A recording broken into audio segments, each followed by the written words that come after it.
Bien, on doit donc résoudre l'équation e puissance x moins x puissance n est égal à 0. Pour cela, dans la première question, on nous demande de montrer que E1 est équivalent à log de x moins x sur n égale 0. Alors E1, c'est l'équation suivante, c'est e puissance x moins x puissance n égale à 0. Bien sûr, on va faire un passage au logarithme népérien, mais dans cet état des choses, on ne peut pas le faire, parce que déjà, log de 0 n'existe pas, et en plus, log d'une différence, on n'a aucune règle. Donc l'idée, c'est d'écrire e puissance x d'un côté et x puissance n de l'autre. Alors, les deux membres sont positifs stricts. Alors, e puissance x, c'est le cours, et x puissance n, c'est dans l'énoncé, puisque x est un réel strictement positif. Donc on peut passer au ln, et ainsi x c'est égal à n log de x. Et donc on peut diviser par n, parce que n, il appartient à n étoile, il est donc non nul, et on obtient bien donc log de x moins x sur n est égal à 0. Donc on a montré que E1 était équivalente à E2. Donc on va quand même marquer une petite justification ici. On a l'inégalité, on a l'équivalence ici. Donc on peut marquer d'après le cours. On peut marquer aussi car ln, la fonction ln, est strictement croissante sur son ensemble de définitions, c'est-à-dire R plus étoile. Voilà, donc on a fait on a répondu à la première question. Dans la deuxième question, on nous demande pour quelle valeur de n l'équation E1 admet-elle deux solutions. Donc l'équation E1, c'est-à-dire l'équation E2, puisqu'elles sont équivalentes et qu'on va bien évidemment travailler sur E2. Donc E1 est équivalente à ln de x moins x sur n est égal à 0. Et donc on va travailler là-dessus. Donc pour cela, on me pose f, la fonction définie par f de x égale ln de x moins x sur n. Ici, x, il appartient bien sûr à R plus étoile. On se rappelle aussi que n est dans n étoile. Donc, f est la somme de fonctions dérivables sur R plus étoile. Donc ici, la première fonction, c'est la fonction ln, et la deuxième fonction, c'est la fonction qui a x associe moins x sur n, qui est un polynôme. Donc là, c'est deux fonctions fondamentales du cours, donc on peut rapidement le dire en écrivant que f est la somme de fonctions dérivables sur R. Donc, f est dérivable sur R. Plus étoile. Et on va pouvoir maintenant passer au calcul de la dérivée. Donc pour tout x dans R plus étoile, la dérivée de f, c'est, d'après le cours, la dérivée de la fonction ln, c'est la fonction inverse. Et là, nous avons donc 1 sur n. On peut tout mettre au même dénominateur, c'est une pratique classique. Voilà, alors on va étudier maintenant le signe de la dérivée. Donc x, il appartient à R plus étoile, et n est un entier non nul. Donc, xn est positif strict. f' de x est du signe du numérateur. Donc est du signe de n-x. Alors on peut se poser la question, quand est-ce que n-x est positif? Eh bien n-x est positif lorsque n est plus grand que x, c'est-à-dire x plus petit que n. Donc f' de x est positive, puisque quand le numérateur est positif, la dérivée elle est positive, lorsque x est plus petit que n, c'est-à-dire qu'il appartient à l'intervalle 0, n. Et donc la dérivée est négative lorsque x appartient à l'intervalle n plus l'infini. On en déduit donc que f est croissante sur l'intervalle 0n et que f elle est décroissante sur l'intervalle n plus l'infini. On est maintenant capable de dresser le tableau de variation de la fonction f, parce que c'est visuel, un tableau de variation, c'est toujours agréable. Le voici. Donc la première ligne concerne bien sûr notre ami x. Donc on les définit sur R plus étoile, donc il y aura une double barre ici, puisque c'est 0 ouvert. La deuxième ligne, on n'était pas obligé de la mettre, puisqu'on avait déjà donné les variations de f, mais on peut la réécrire. C'est la dérivée. Donc c'est le signe de la dérivée. Donc le signe de la dérivée est d'abord positif, puis négatif. Donc la fonction est d'abord croissante, puis décroissante. Alors on va calculer que vaut f de n.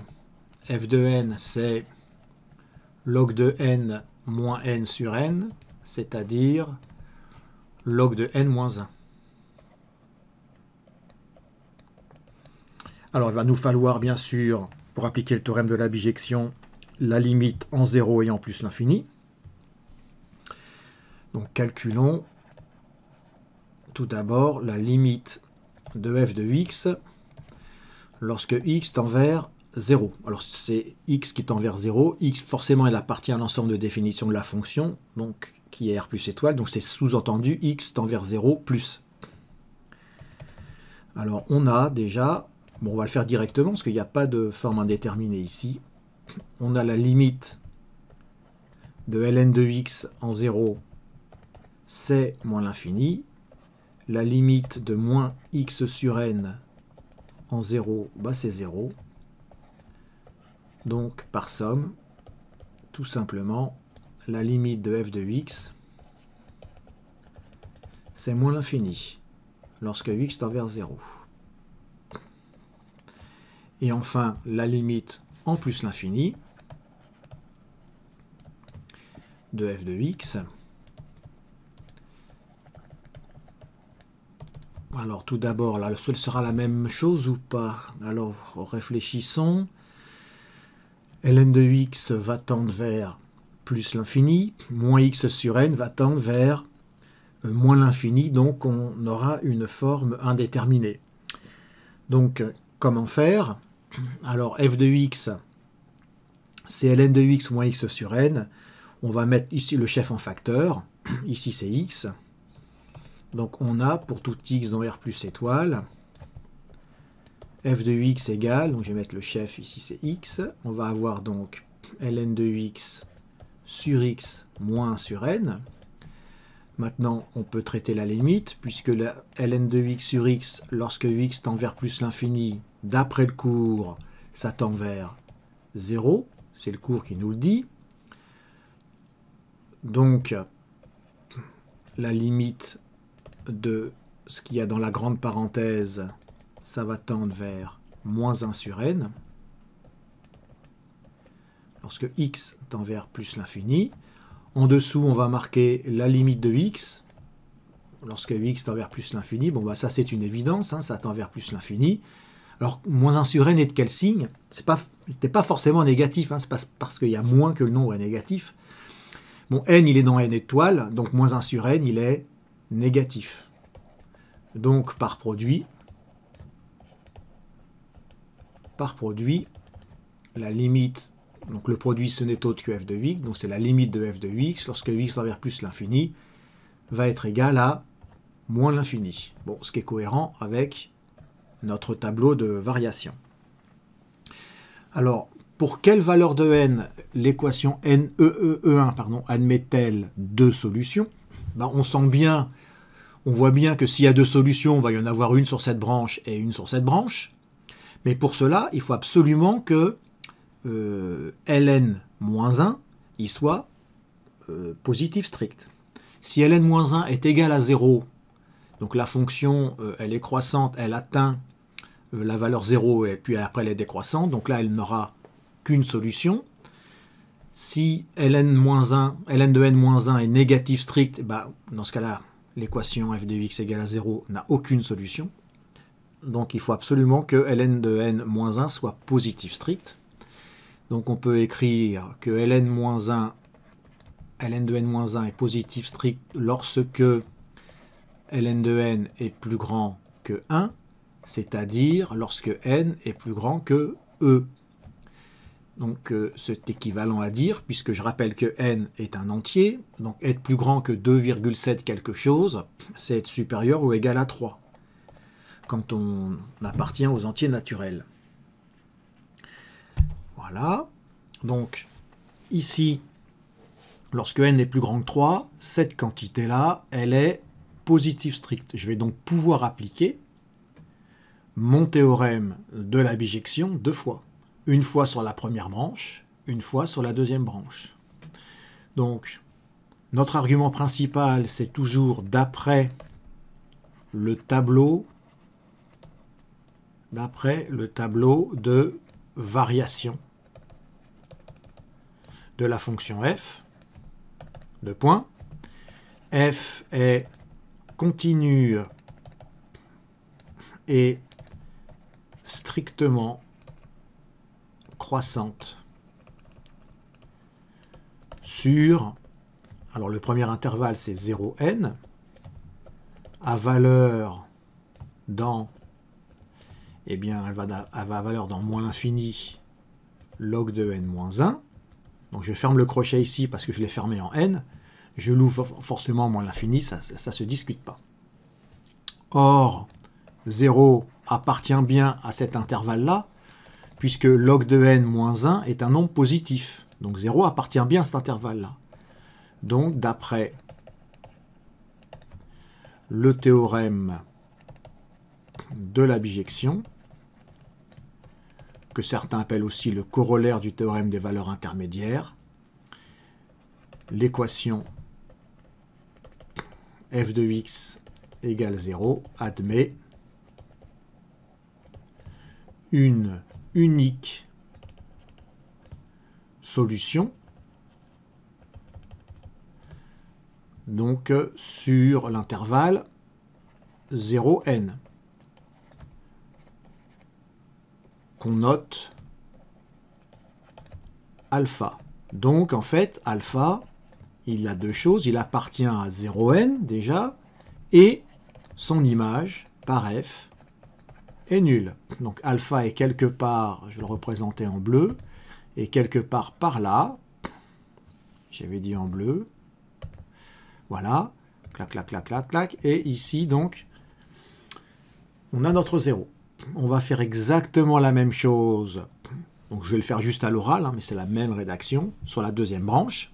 Donc on va dire, d'après le tableau de variation de f, f est continue et strictement donc décroissante cette fois, sur n plus l'infini. Cette fois-ci, j'ouvrirai en n, parce que là je l'ai fermé ici en n, donc je l'ouvrirai en n, donc sur l'intervalle n l'infini tout ouvert, à valeur dans, eh bien à valeur dans moins l'infini, log de n moins 1, le tout ouvert. Donc finalement, l'image est la même, sauf que ici c'est ouvert. Or, même rédaction, 0 il appartient à moins l'infini log de n moins 1, donc toujours ouvert. Donc d'après le théorème de la bijection, l'équation f de x égale à 0 admet une unique solution sur n plus l'infini, ouvert, hein, qu'on notera, on va la noter bêta. On va la noter bêta. Donc bêta, il appartient à l'intervalle n plus l'infini. Et f de bêta, c'est 0. Donc bêta est quelque part, voilà.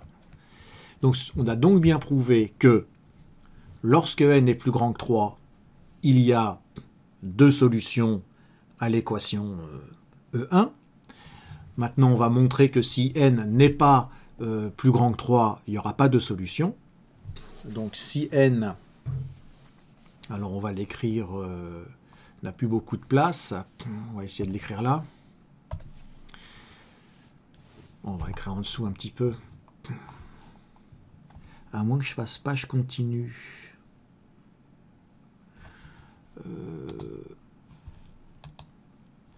Voilà, donc on va l'écrire en vert. si n, enfin même si ln de n il est inférieur strict à 1, c'est-à-dire si ln de n moins 1 il est négatif strict, ce qui équivaut à dire ln de n inférieur strict à 1, c'est-à-dire n inférieur strict à e. Bon bah n étant dans n étoile, n inférieur strict à e, ça revient à dire n inférieur ou égal à 2. Je rappelle que e c'est 2,7 et quelques. On peut l'écrire ici, hein. On peut le rappeler. Cette équivalence, ça peut paraître bizarre, mais elle ne l'est pas, parce qu'ici n est un entier naturel. Donc lorsque n est inférieur ou égal à 2, log de n moins n, il est négatif strict. Dans ce cas, quel que soit x appartenant à R plus étoile, quand on regarde le tableau de variation ici, bah f de x est toujours inférieur ou égal à log de n moins 1. C'est écrit ici. Si f de x est plus petit que log de n moins 1 et que log de n moins 1 il est inférieur strict à 0, ça veut dire que f de x est négatif strict. Si f de x est négatif strict, dans ce cas, E1 n'admet pas de solution. Donc la conclusion, c'est que E1 admet des solutions si et seulement si n est supérieur ou égal à 3, puisque je rappelle, on a montré que lorsque n est supérieur ou égal à 3, il y a deux solutions, et lorsque n est inférieur ou égal à 2, E1 n'a pas de solution. Voilà. Eh bien, je vous souhaite bon courage.